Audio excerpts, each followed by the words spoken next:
From Nevada Public Radio, this is the Daily Rundown. I'm Natalie Ott. It's February 2nd, 2026. It's Groundhog Day. Groundhog did see his shadow, which means 6 more weeks of winter is expected.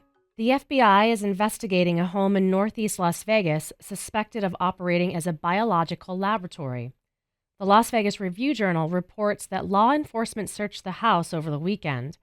The property is owned by a limited liability company linked to individuals previously accused of similar crimes. A prior case near Fresno uncovered vials labeled with diseases, including HIV, tuberculosis, and malaria. The search of the Las Vegas home involved Metropolitan Police Department SWAT officers.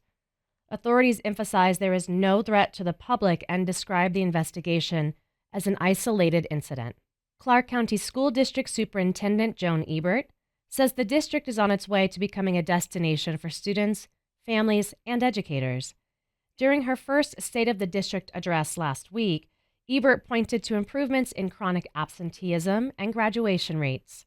She also highlighted new programs aimed at boosting community engagement in support of student achievement. Ebert said the district will continue focusing on what she calls the core 4 priorities: expanding pre-K capacity, improving early literacy, strengthening middle school math, and improving workforce and college readiness. Sundance has been rooted in Park City, Utah for more than 40 years.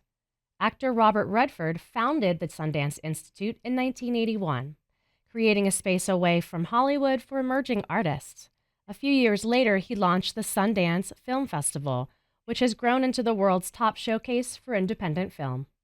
In 2004, festival organizers announced they were looking for a new home. Boulder, Colorado ultimately won the bid, citing a walkable downtown, Flatiron views, and more than $30 million in state tax incentives. Starting next year, Sundance will be based there. Hear the full story about the festival's new home at knpr.org. Over 16 seasons, Vegas City Opera has grown its audience by doing things a little differently.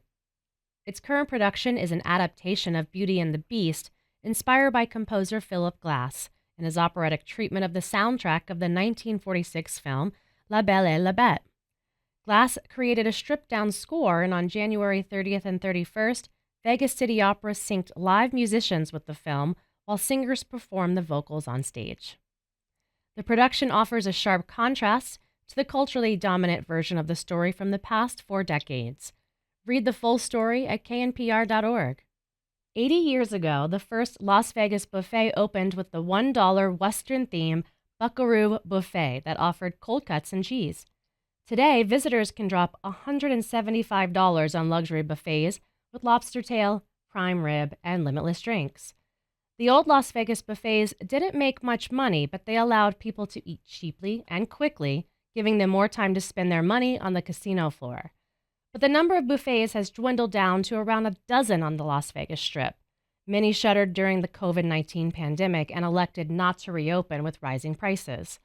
Many of the city's old-school buffets have been replaced by trendy food halls and pricey celebrity chef-driven restaurants, and the so-called luxury buffet, making it now an attraction in and of itself. Find the full story on knpr.org. For decades, each Olympic and Paralympic Games has been represented by a mascot, with mixed reactions from the public. From Atlanta's much-aligned Izzy in 1996 to Beijing's beloved panda in 2022 and the divisive big-eyed hats of Paris 2024.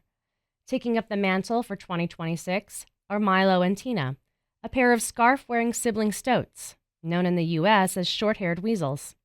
The mascots are named after the Winter Games' two host cities, Milan and Cortina d'Ampezzo, and are described by organizers as the first openly Gen Z mascots. You can read the full story by NPR's Rachel Traceman at knpr.org. This has been the Daily Rundown, a production of Nevada Public Radio. To hear more or to support public radio in Southern Nevada, visit knpr.org.